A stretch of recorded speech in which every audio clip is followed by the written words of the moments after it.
Happy Thanksgiving. Happy Thanksgiving. Anna. Can I take Joy to our house? Wear a hat, please. You're just getting over a cold.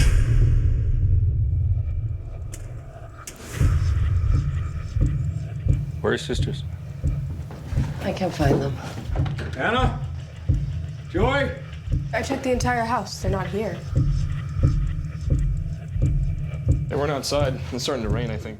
Mr. Jackman, Jake, good to see you, my you. friend. Oh, as always. Always good to see you. Best dressed. Best dressed. Come on. I know. That's why I had to change. Oh, that's why he just trying to changed step because it he's up, feeling- and I'm still not That's there. cool, man. Don't worry about it. You're Hugh Jackman, for God's sakes.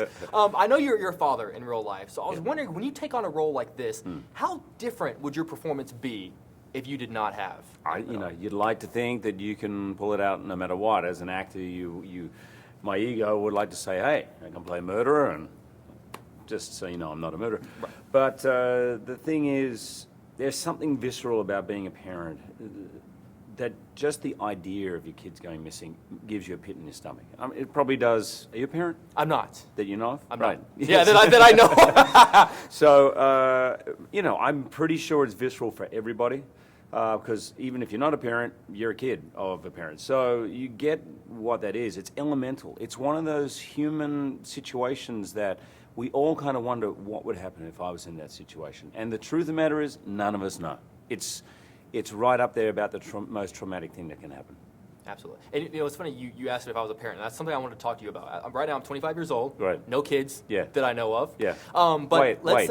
Is that what- Let's flash forward 15 years. Yes. Let's say I have a couple of kids, and I go Right. back and watch this movie again. What am I going to get out of it then that perhaps, because I was terrified last night, but what am I going to get out of it with kids that perhaps maybe I didn't make that connection with last night? Well, having been in it, I can tell you I watch my kids a little closer than I did before. Right. All the research I did makes me realize, we do need to keep an eye on our kids. That's something. But I think it's cathartic because almost like, in a way, we don't want to talk about death, but that's something we all have to deal with. Not that this is going to happen for every parent. Thankfully, it doesn't happen for most, but it's certainly the issue of protection and how closely we hold our kids, and certainly what would happen if we lose that control. And on smaller levels, that always happens. From the moment they leave for college, you've got to give up a whole lot of control. Obviously, it's not traumatic and it's natural, but the film is cathartic. The film takes you to some really dark places, but it really kind of gets to essential, elemental human conditions and emotions. Sure. And that's what drama's about. That's what films are for, that we can kind of hopefully live it out without having to actually experience it. Absolutely. For real. One of the interesting character interaction in this film is you not thinking that Detective Loki, played by Jake Gyllenhaal, is doing his job, not doing well enough. And I was wondering, I've always told you how frustrated I am that The Prestige and The Fountain didn't necessarily do big numbers at the box office. Do you ever feel that, as an actor, when you make such a great film, such an amazing, intelligent, complex film, that the audience isn't doing their job by showing it? It's just like, that's got to be frustrating. To be, for lack of a better word, it pisses me off whenever you make a movie like that and people don't necessarily show up. No. One thing you learn in theatre, when I was in the theatre, I remember some actors would come back and go, this audience sucks. And I'd be like, hey, please, it's never the audience's fault, ever. People come in with whatever. It's your job as the actor to set the stage. Who knows? I mean, do I get frustrated? Yeah. This is a film I'm really proud of. Would I love everyone to see it? Absolutely. I also know that, some people won't for whatever reason. They're busy. I get that. So in a way, as the actor, you have to let go of that. There are plenty of professionals from this point on trying to get the movie out there. But when you feel you really give everything, and it's natural to want everyone to see it, because I'm proud of it, and I really think it speaks to things that are timely and are important. And if people come to it, terrific. For sure. And as they should, it's fucking awesome. You're always so kind to me, man. I really appreciate it. Dad, there was this RV, and they were playing on it. We thought there was someone inside. You wait here. Let me go! I couldn't find them! 911. Detective Loki. Do you have children, Detective? I'm gonna find your daughters. Whenever you play a character who is trying to figure something out, you're trying to figure out that end game, but you as an actor know what the ending is, do you ever wish that you could just not know? Like, do you ever wish that you could just read half a script and then shoot your scenes and not know what the end game is? I mean, the truth of the matter is that in every scene, if you're working with great people, you never really know what's going to happen, regardless of what's set up in a structure. It's like with this movie, there's the foundation of the script, and it was a blueprint in a lot of ways. And when you work with a director like Denis Villeneuve, who directed this movie, he allows for that mystery to come out. So every character has been sort of developed separately with him. So when we come together in the scene, there are all these crazy mysteries. And I think one of the great things, particularly as playing a detective and being the detective in this movie, was that I created a lot of mystery for myself and in the character. And so regardless of knowing what happens in the end as an actor or even as an audience member or objectively, I was always looking, I believed in no matter what scene I was doing, that anybody could be the person who did this. And I knew that if I believed that, I knew the audience would believe that, because in a lot of ways, Loki, Detective Loki, the character I play, is the eyes for the audience. For sure. I want to talk about, you were talking about like the mystery that you added to your character. I noticed, because a detective is all about looking at the details. So I was trying to look at the details of you. The Masonic ring on your finger I thought was interesting. Just the small tattoos that you had. Yeah. And so I was wondering, how important is it to you to have things about a character that as an audience we may not really know, because I don't necessarily know what the Masonic ring means, but it's got to mean something to you. Like, what do you know about Detective Loki that I don't know, that wasn't necessarily maybe on film?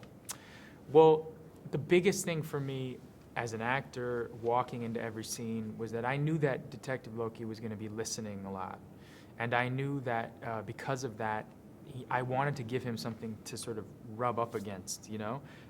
And if his directive, like you were saying, is to always find that answer, and I sort of knew that as an actor, I wanted to have something that I was hiding, you know? And so for me, there was a past for him, a past of, I think he was a juvenile, he went through the juvenile detention system for a while, and I think he found himself in the institution of either maybe the military, but I doubted in this case more, you know, police work. And he found a family there, one that he hadn't had. And that past that he had maybe caused some trouble in his past, I think that past he's trying to cover up, and a lot of ways sort of tighten himself up. And in the same time, I think he's fascinated with the person who did this crime, the suspect, and their mind, because he understands it. Right. So I think he's looking for institutions.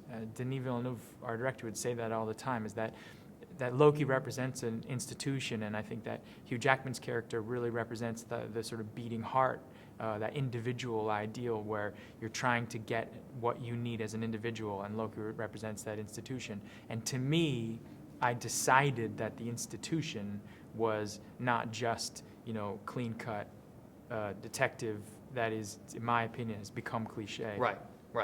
I want to end by talking about your last day on set. Whenever you're in a movie like this and you're pouring everything in, your heart and soul into this role, and it is so just gut-wrenching. It was, for me, just to watch. I can't even imagine for you to be in. Are you happy to walk away from a movie like this? Are you glad to just be done with it?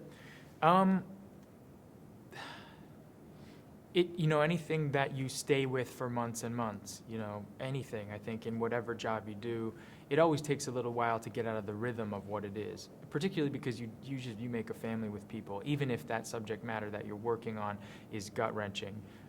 There's great relief to get out of it.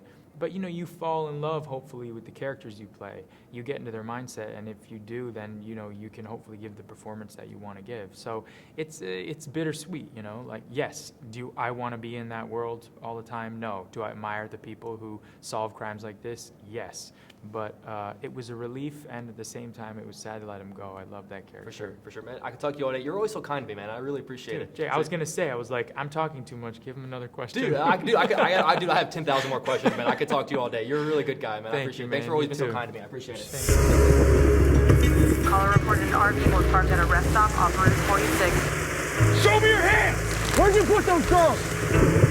Where are they? What do you got? We didn't find anything. This thing's clean. That boy has never been in trouble a day in his life. I want to start out talking about the ending without really talking about it. I just want to preface by saying I loved what the resolution was. I loved how it ended. But I'm wondering, as an actor, when you're in a movie that so much of it really kind of depends on whether or not you guys stick the ending, do you care that much about what the ending is? Would you bail on the movie if you loved the journey but hated the ending? I don't know. I pretty much do whatever work is put in front of me. So I see no reason to bail. But you said, yeah, you said. I think so. I think this material in the wrong hands, I don't think you want to go make a film about child abduction that you wouldn't respect seeing, you know, and so it's, I think, a risk for us to go do this film and what we're putting into the world. Luckily, we had a good group of actors and a really wonderful director who I felt and we felt that we could trust, and hopefully we'll get to make a film that does the subject matter some justice in terms of treating it seriously, not just using it for thrills, but actually exploring what a man like Hugh Jackman's character would go through and what everybody would go through in this circumstance. Right. So the ending impacts that, you know, and so yeah, it makes a difference, yeah. There are so many layers to your characters that I'm imagining couldn't necessarily be printed on the script page. You guys had to add that to it. I was wondering, whenever you're trying to figure out who these characters are, what was the first question that you had to ask about your character to better figure out who they were? I know that this, and Paul has said things indicating this as well, it was the progress toward shooting her that was, there was hesitation in every step. I mean, I love working. I was excited to be working, but who is she and how can we make it land? And it was just a wonderful collaboration with the director and, for that matter, the set designer, the costume designer, hair, makeup, everyone involved sort of influencing. And it was once I'd finally put on all of Holly's clothing and wig, and that I began to find her walk, and in her walk find her tone of voice. And Denis was a wonderful director in that way. Sometimes they take too much of a back seat and go, you know what you're doing, but he continued to guide and make his presence known as the director, and he you know, so all of those things, collaborative art of film. It was finding Holly Jones was a true collaboration. For sure, for sure. When I was bragging to my friends that I was going to interview you guys, this was the room that they were most excited about, because every person came forward and said, you got to talk about this movie or that. Every movie that they wanted me to talk to you guys about was something different, because you guys have been in so many great movies. So I was curious, what is the movie that people come up to you and they're like, I loved you in this? What was the one that most people say? I think There Will Be Blood has a lot of like passionate fans who sent me many a milkshake and a dino, or and I'm lactose intolerant. Oh, so that's happened a few times, and I always feel so no bad. More milkshakes, please. I feel so bad because it's very funny, and then I can't drink it. That's a bummer, man. That's a bummer. Anything in particular? Well, yeah, there is something in particular. It's not a film. It's one episode of a television show.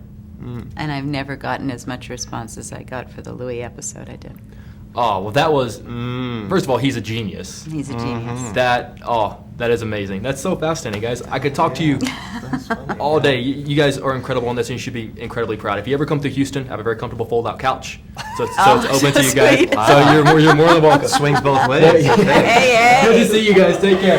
See you guys See you in later. Houston. Let's go to Houston. Surprise him. They're letting him go. What? The police said they're letting him go today. Why aren't you sending someone out to go arrest this guy? Well, he has the IQ of a 10-year-old. There's no way he could abduct 2 girls and then make them disappear. Maybe he wasn't on his own. We're considering all possibilities. I don't think you are considering all possibilities. Just let me do my job. Whenever your character is watching Hugh Jackman, and he's seeing that he doesn't necessarily buy into what he's doing, doesn't necessarily believe what he's doing is right. I was wondering, as an actor, if you're working with a co-star in a scene and you don't think that what your co-star is doing is necessarily right, how do you go about doing that? How do you handle something like that? No, all you can do is, you know, when we're sitting up looking at the day and we don't think the clouds came out the way that we had pictured that they should, you know, all you can do is cope and deal with the circumstance. And more than likely, your view of how you thought the scene was supposed to go was pretty much wrong, you know, and the scene occurs the way it needs to go. Does that happen more often than not, or when a scene's done, do you feel pretty good about it, or do you just? No, you never doubt what you do. Early on, when you're starting off, you doubt the choices you make, you know. But later down the line, you realize that nothing occurs in this universe without everything in the universe co-signing it. And you learn to trust those moments and to trust your own instinct, because if you're second guessing your instinct, then you'll never see what your instinct was capable of. Of course, you know? of course. Now, I know a lot of the cast, yourself included, have done a lot of work on stage. And while watching this film, I couldn't help but think of how good this could be as like a dramatic production on stage. I feel like that maybe is a shot in the dark. Oh my God, that would be frightening. I thought playing Brick and Cat on a Hot Tin Roof, you know, going through that emotional fallout every day, I couldn't imagine doing this every day. I was going to ask you that. Could you do this day in and day out? No. Is there if there were going to be one production, I'd say one night only, what is the scene that you're in that you would be most excited to perform that scene on stage in front of a live audience? Probably playing the trumpet. The musical interlude. That's a great moment, though. We could play that off into the next scene.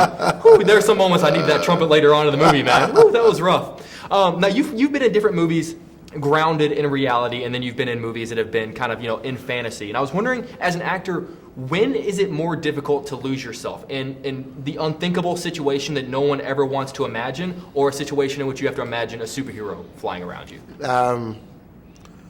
The green screen actually makes it so much more difficult, because the suspense of disbelief has to be kicked in. But moments like this, I would rather see Superman flying around, because you don't want to visit some of the abyssal places that this requires you to visit.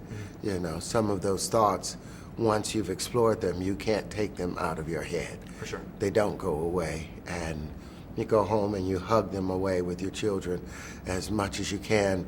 But if you were to cut to you from the back, you would see that look of concern and you locking your door and locking your windows to make sure your babies are okay. But I wanted to end by, I was just telling you how proud I am that for you that The Butler is doing so well. And you've been in so many great films that have been smaller budgets that have gone on to do great financial success, something like Crash or Hustle and Flow or The Butler.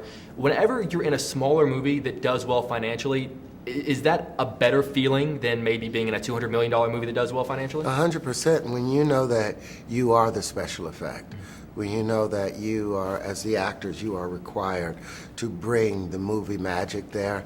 Limitation brings about genius, and everyone musters themselves together and forms this tight, cohesive unit that nothing is impossible. Absolutely. Mr. Howard, it's always an honor to sit across from you, man. Thanks for always being so kind to me. I appreciate it, man. Good to see you. Congratulations on everything. Thank you, brother. 4 days have passed since Anna Dover and Joy Birch were last seen by their families. I have 9 level 3 offenders living within a 10-mile radius. Keep knocking on doors. Mind if I take a look around? Why do you tell me his name? He said he took them. Did he say he was with anybody? We found something. Every day she's wondering why I'm not there. Me, not you. Not you. But me! What in the world did you do? Someone has to make him talk, or they're gonna die. I'm curious, with a movie like this, almost like a chicken or the egg sort of thing, like what comes first? Do you get the script and love it, and then you're like, holy crap, look at the cast that is signed onto it? Or do you look at the cast and say, what are they all signed onto? I want to get into that. No, I was just offered the script. I didn't know who was attached to it. I read it and I thought, wow, this is a deep place to go. I'd love to do this, but who's this director? So I watched Denis' film Incendies and went, which is awesome, and said, I will do anything with this director. You're right. And then found out Hugh was doing it, and Jake and Viola and Terrence, and many of them I've known or I'm friends with or have known, and incredible adult actors, and immediately said, yes, I want to do this. Right. And, So and that's to, going to be to a cool explore, feeling. Yeah, and to explore this world of each person being in their own prison, and which prison would you create? It's an interesting question. You always, when I think of improv, I always think of comedy. I always think of comedians improving. But I was wondering, can you improv emotions in a dramatic film? Like if you're just caught up in the moment, are you allowed to just go in places that are maybe off script? Yes, in some instances. But when something is really well written, especially in a film like this that's very tight And Denis wanted that space and that quiet. There's not a lot of room for that. But when you trust the director and it's such a good screenplay, you don't want to. You see what I mean? Right, or don't need to. Or don't need to. Because the stuff is already there. But that's what, the reason I asked is just because I'm watching all of your emotions on camera, and I'm just wondering, like, because I can't imagine something like that could just be written down on a page, because it just seemed genuine and organic. Not. It's not, and and we had to say, I can't be screaming, crying in every scene, and I can't be in the same position, and how would this work, and when I'm telling this story, and what sort of, because there's levels of different grief and emotion, and what she would be going through. Right. So we definitely had to map those out. Right. And I know that you're a very proud mother, and you have such an incredible filmography. And I was wondering, as a mom, and you should be proud of all the films you've done, when do you decide it's appropriate to show different stuff? Like, when would you say, okay, you know what? Check out my work in Prisoners, or maybe like even something like A History of Violence, which is one of my all-time favorite movies. Do you ever put that in front of and say, oh, yeah, or will there be a day in which you put that in front of? No, but you know what I'm so worried about? My kid's 12 and a half now. And like in the next year or two, I'm sure his friends will look for like porn online, that sort of stuff. Or Google me and be like, oh man, I saw your mom's tits. Right. Do you see what I mean? Right. From like the cooler History of Violence. I'm terrified of the day. I never thought about it before, but it's going to happen. Right. And I wonder what my son will think. Even though he knows he has like an arty bohemian mom. Right. I've told him I've done some provocative films, but... From here on out, would that ever affect your decision as to what, like, if you're offered this incredible part, but the part is just, sex-oriented or nudity-oriented, would you ever say, I don't know if I want to do that? No? So I'm not that girl. See, true artist. I guess. That's why we love your stuff. It's interesting to see everyone in this movie react differently to what's happening. And one of the ways your character reacts is to just kind of shut down and retract from everyone. If your character does that, do you have to do that on set? Do you have to shut down? Do you have to separate yourself from everyone else in this movie? Oh, no. When you work with adults like this, all of these actors, nobody really like shuts down or goes into themselves after the scene. We're usually like laughing, talking. Right. Terrence is playing music. We're chatting about our kids, showing pictures. I mean, it's not really like that. I don't know a lot of actors who do that. So will we be seeing a blooper reel on the DVD? Probably. Oh, yeah, Prison Dog. 5 days we got now. We're running out of time. You don't even know that it's him. You have to know someone, and he knows where this guy is. Why aren't you telling me? This ain't right. Why? This guy's a fake. The girls are still out there.